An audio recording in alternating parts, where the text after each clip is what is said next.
Bismillahirrahmanirrahim. Bayangkan sahabat beriman, seseorang ingin meraih pahala dengan membaca ayat kursi, tapi tanpa sadar ia membacanya di waktu yang justru dilarang. Bukan pahala yang ia dapat, melainkan dosa.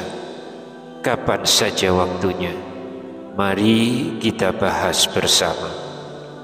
Bismillahirrahmanirrahim. Assalamualaikum warahmatullahi wabarakatuh. Syukur alhamdulillah kita masih dipertemukan kembali di channel ini.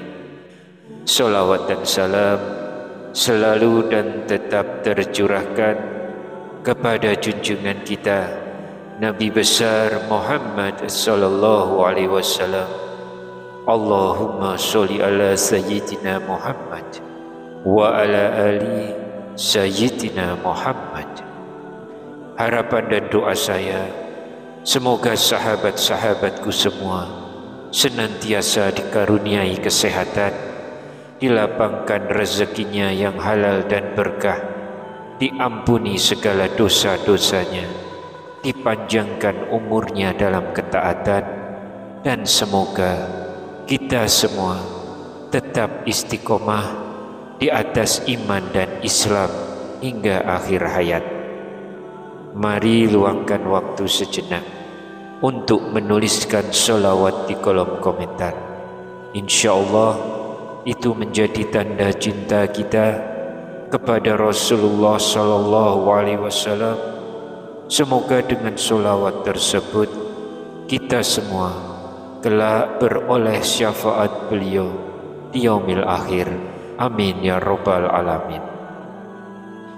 Sahabat beriman yang dirahmati Allah, di antara ayat-ayat Al-Quran yang agung, ayat kursi Quran Surat Al-Baqarah ayat 255 dinilai sebagai ayat yang memiliki kedudukan sangat tinggi. Meski seluruh ayat Al-Quran itu mulia, namun ayat ini memiliki keutamaan tersendiri karena berisi tentang tauhid, keesaan Allah, serta kekuasaan Allah yang mutlak. Keutamaan membaca ayat kursi erat kaitannya dengan perlindungan dari Allah Subhanahu wa Ta'ala. Dalam hadis sahih riwayat Al-Bukhari dari Abu Hurairah radhiyallahu anhu, Rasulullah sallallahu alaihi wasallam bersabda bahwa siapa yang membaca ayat kursi setiap selesai sholat fardu, maka tidak ada yang menghalanginya masuk surga kecuali kematian. Ini menunjukkan derajat dan kemuliaannya. Adapun riwayat yang menyebutkan bahwa ketika ayat kursi diturunkan, beribu-ribu malaikat mengiringinya, seluruh berhala jatuh, mahkota para raja terlepas, para penguasa merunduk, setan berlarian, dan para malaikat bersujud. Adalah riwayat ini dinilai dhaif atau lemah dan tidak dapat dijadikan hujah. Namun makna kandungan ayat kursi sendiri sudah cukup menunjukkan kebesaran dan kemuliaannya tanpa harus bergantung pada riwayat tersebut. Pertanyaan penting yang bisa kita renungkan, bagaimanakah kedudukan ayat kursi dalam Al-Quran? Apa saja keutamaan yang dijanjikan bagi orang yang membacanya? Benarkah ada waktu yang terlarang untuk membaca ayat kursi? Apa ganjarannya jika melanggar larangan tersebut? Tapi sebelum kita melangkah lebih jauh, jangan lupa untuk like video ini, subscribe channel ini, dan aktifkan lonceng notifikasinya agar sahabat tidak ketinggalan kajian-kajian kami berikutnya. Jangan ragu menuliskan doa dan hajat sahabat di kolom komentar. Insya Allah doa-doa tersebut akan kita aminkan bersama, dan semoga Allah Subhanahu wa Ta'ala segera mengabulkan setiap permohonan baik kita. Rasulullah Shallallahu Alaihi Wasallam bersabda, doa seorang muslim untuk saudaranya tanpa sepengetahuannya akan dikabulkan. Di atas kepalanya ada malaikat yang ditugaskan. Setiap kali ia mendoakan kebaikan untuk saudaranya, malaikat tersebut berkata amin, dan engkau pun mendapatkan yang semisalnya. Hadis riwayat Muslim. Maka mari kita saling mendoakan, semoga Allah mudahkan segala urusan kita di dunia maupun di akhirat. Amin ya Rabbal Alamin. Sahabat beriman yang dimuliakan Allah, ayat kursi adalah ayat yang paling agung di antara ayat-ayat lain di dalam Al-Quran. Ayat ini memuat makna yang sangat dalam tentang tauhid, keimanan, serta kekuasaan Allah yang mutlak. Hal ini sesuai dengan sabda Rasulullah sebagaimana diriwayatkan oleh Imam Muslim dari Ubay bin Ka'ab radhiyallahu anhu. Nabi Shallallahu Alaihi Wasallam pernah bertanya kepadanya, wahai Abu Munzir, ayat apakah yang paling agung dalam kitabullah? Ubay menjawab, Allah dan Rasulnya yang lebih mengetahui. Nabi Shallallahu Alaihi Wasallam mengulangi pertanyaannya beberapa kali, hingga akhirnya Ubay menjawab, ayat kursi. Maka Nabi Shallallahu Alaihi Wasallam bersabda, selamat bagi engkau wahai Abu Munzir atas ilmu yang engkau miliki. Sahabat beriman, kita mungkin sering membaca ayat kursi. Oleh karena itu, mari kita pahami kembali makna agung yang terkandung di dalamnya. Allah Subhanahu wa Ta'ala berfirman dalam ayat kursi, Allah, tidak ada Tuhan yang berhak disembah melainkan Dia yang hidup kekal, lagi terus-menerus mengurus makhluknya, tidak mengantuk dan tidak tidur. Kepunyaannya apa yang di langit dan di bumi. Tiada yang dapat memberi syafaat di sisi Allah tanpa izinnya. Allah mengetahui apa-apa yang di hadapan mereka dan di belakang mereka, dan mereka tidak mengetahui sesuatu apapun dari ilmu Allah melainkan apa yang Dia kehendaki. Kursi Allah meliputi langit dan bumi, dan Allah tidak merasa berat memelihara keduanya, dan Allah Maha Tinggi lagi Maha Besar.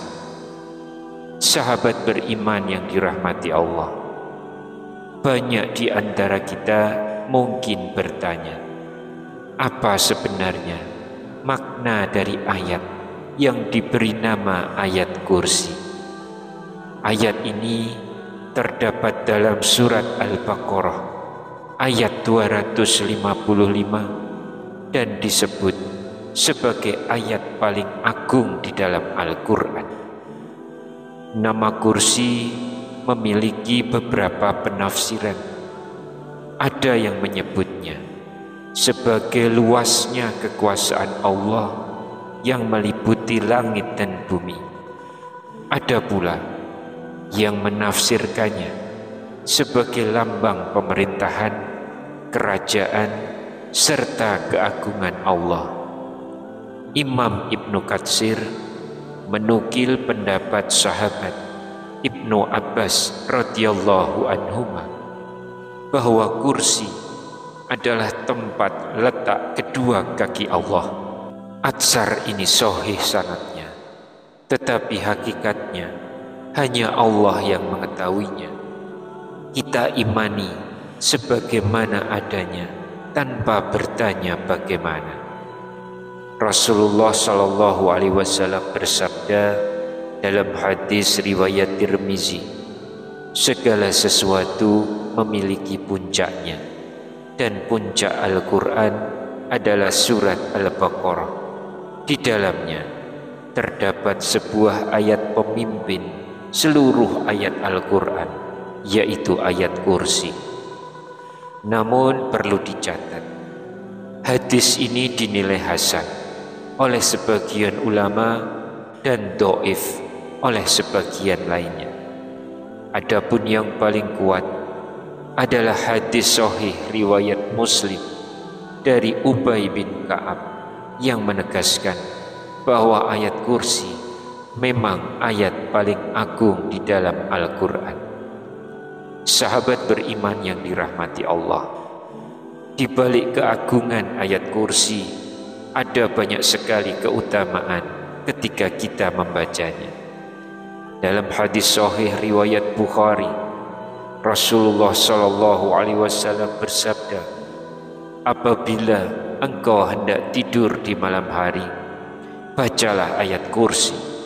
Niscaya Allah akan selalu menjagamu dan setan tidak akan mendekatimu hingga waktu pagi. Hadis ini sahih dan menjadi dalil kuat bahwa membaca ayat kursi mendatangkan penjagaan Allah dari gangguan setan. Adapun hadis yang lebih kuat datang dari riwayat An-Nasa'i dari Abu Umamah Al-Bahili. Rasulullah Shallallahu Alaihi Wasallam bersabda, barang siapa membaca ayat kursi di akhir setiap sholat fardu, maka tidak ada yang menghalanginya masuk surga kecuali kematian. Hadis ini hasan sahih dan menunjukkan betapa besar keutamaan membaca ayat kursi setelah sholat. Karena itu, waktu-waktu yang disunahkan membaca ayat kursi antara lain setiap selesai sholat fardu, di pagi dan petang hari dalam rangkaian zikir, serta sebelum tidur. Namun ada pula waktu dan kondisi tertentu yang tidak boleh kita membaca Al-Quran termasuk ayat kursi. Yang pertama, ketika rukuk dan sujud dalam sholat. Rasulullah Shallallahu Alaihi Wasallam bersabda, ketahuilah, aku dilarang membaca Al-Quran ketika rukuk dan sujud, maka agungkanlah Allah ketika rukuk dan perbanyaklah doa ketika sujud, karena doa di dalamnya lebih layak untuk dikabulkan. Hadis riwayat Muslim. Hadis ini sahih dan menjadi dasar bahwa membaca ayat Al-Quran termasuk ayat kursi tidak boleh dilakukan saat rukuk dan sujud. Saat itu yang diperintahkan adalah tasbih, takbir, dan doa. Yang kedua, ketika berada di toilet atau tempat najis. Membaca Al-Quran di tempat najis dianggap tidak pantas dan bertentangan dengan adab terhadap kalamullah. Para ulama berijma bahwa Al-Quran harus dibaca di tempat yang suci dan terhormat.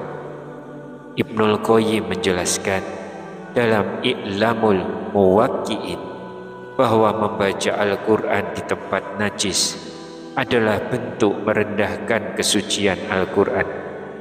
Maka, jika seseorang berada di toilet atau kamar mandi, ia tidak boleh membaca Al-Quran dengan lisan, baik satu ayat maupun sebagian ayat.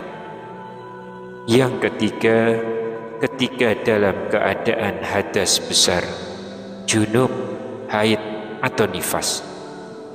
Terdapat hadis riwayat Tirmizi dan Ibnu Majah, wanita haid dan orang junub tidak boleh membaca Al-Quran walaupun satu ayat. Hadis ini memang diperselisihkan. Sebagian ulama menilainya dhaif, sebagian menilainya hasan. Mayoritas ulama Syafi'i, Hambali, Hanafi berpendapat tidak boleh membaca Al-Quran dalam keadaan hadas besar kecuali dalam hati tanpa menggerakkan lisan. Namun mazhab Maliki membolehkan wanita haid membaca Al-Quran jika ada kebutuhan, misalnya mengajarkan atau takut lupa hafalan. Yang lebih hati-hati adalah tidak membaca Al-Quran saat junub, haid, atau nifas sampai suci kembali. Yang keempat, ketika sangat mengantuk. Rasulullah SAW bersabda, apabila salah seorang dari kalian sholat dalam keadaan mengantuk, hendaklah ia tidur terlebih dahulu sampai ia sadar dengan apa yang dibacanya, sebab bisa jadi ia ingin beristighfar tapi justru mencaci dirinya sendiri. Hadis riwayat Muslim. Hadis ini menunjukkan bahwa membaca Al-Quran dalam keadaan sangat mengantuk makruh hukumnya, karena dikhawatirkan terjadi kesalahan bacaan, bahkan bisa mengubah makna. Jadi, jika sudah lelah atau mengantuk berat, lebih baik istirahat dulu, lalu lanjutkan membaca Al-Quran dengan keadaan sadar penuh agar lebih khusyuk. Sahabat beriman yang dirahmati Allah, demikianlah penjelasan mengenai makna dan keutamaan ayat kursi, sekaligus waktu-waktu yang disunahkan maupun yang tidak diperbolehkan untuk membacanya. Semoga dengan memahami hal ini, kita semakin semangat membaca ayat kursi di waktu yang dianjurkan, sehingga memperoleh keberkahan, penjagaan, dan janji surga dari Allah Subhanahu wa Ta'ala. Wallahu a'lam bishawab. Wassalamualaikum warahmatullahi wabarakatuh.